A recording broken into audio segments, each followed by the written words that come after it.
हमें संसद क्यों चाहिए। अभी हम लोग इस पाठ के अगले विभाग में प्रवेश कर चुके हैं।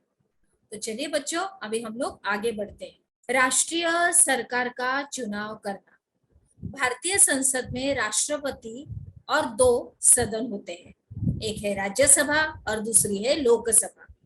लोकसभा चुनावों के बाद सांसदों की एक सूची बनाई जाती है। क्या बनाई जाती है? सांसदों की एक सूची बनाई जाती है और इससे पता चलता है कि किस राजनीतिक दल के कितने सांसद हैं। यदि कोई राजनीतिक दल सरकार बनाना चाहता है तो उसे निर्वाचित सांसदों में बहुमत प्राप्त होना चाहिए। क्योंकि लोकसभा में कुल 543 निर्वाचित सदस्य और 2 मनोनीत सदस्य होते हैं और इसीलिए बहुमत हासिल करने के लिए लोकसभा में किसी भी दल के पास कम से कम 272 सदस्य होने चाहिए। संसद में बहुमत प्राप्त करने वाले दल या गठबंधन का विरोध करने वाले राजनीतिक दल विपक्षी दल कहलाते हैं। आगे बढ़ते हैं बच्चों। यहाँ पर हम लोग देख रहे हैं कि कार्यपालिका का चुनाव करना लोकसभा का एक महत्वपूर्ण काम होता है। जैसा कि आपने पहले भी अध्याय में पढ़ा था कि कार्यपालिका ऐसे लोगों का समूह होती है जो संसद द्वारा बनाए गए कानूनों को लागू करने के लिए मिलकर काम करते हैं। और जब हम सरकार शब्द का इस्तेमाल करते हैं तो हमारे जहन में अक्सर यही कार्यपालिका होती है। भारत का प्रधानमंत्री लोकसभा में सत्ताधारी दल का मुखिया होता है।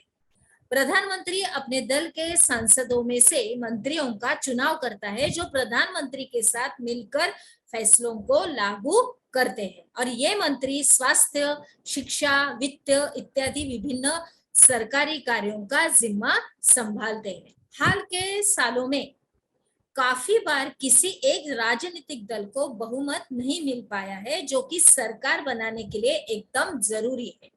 ऐसी सूरत में कई राजनीतिक दल मिलकर एक गठबंधन सरकार बना लेते हैं और साझा मुद्दों पर काम करते हैं। राज्यसभा मुख्य रूप से देश के राज्यों की प्रतिनिधि के रूप में काम करती है और राज्यसभा भी कोई कानून बनाने का प्रस्ताव पेश कर सकती है। किसी भी विधायक को कानून के रूप में लागू करने के लिए यह जरूरी है कि उसे राज्यसभा की पूरी मंजूरी मिल चुकी हो, मतलब उससे पूरी मंजूरी मिलना चाहिए राज्यसभा की। और इस प्रकार राज्यसभा की भी बहुत महत्वपूर्ण भूमिका होती है। संसद का यह सदन लोकसभा द्वारा पारित किए गए कानूनों की समीक्षा करता है और अगर जरूरत हुई तो उसमें संशोधन भी करता है। और राज्यसभा के सदस्यों का चुनाव विभिन्न राज्यों की विधानसभाओं के निर्वाचित सदस्य करते हैं। राज्यसभा में 233 निर्वाचित सदस्य होते हैं और 12 सदस्य सहमति की ओर से मनोनीत किए जाते हैं। आगे बढ़ते हैं बच्चों। यह हम लोग देख रहे हैं केंद्रीय सचिवालय की ये 2 मुख्य इमारतें हैं। इनमें से एक साउथ ब्लॉक और दूसरी का नाम नॉर्थ ब्लॉक है और इसका निर्माण 1930 के दशक में किया गया था। और यह साउथ ब्लॉक का चित्र है जिसमें प्रधानमंत्री कार्यालय, रक्षा मंत्रालय और विदेश मंत्रालय के दफ्तर है। और दाई और नॉर्थ ब्लॉक है जहां पर वित्त मंत्रालय और गृह मंत्रालय है और केंद्र सरकार के अन्य मंत्रालय नई दिल्ली की विभिन्न इमारतों में स्थित है।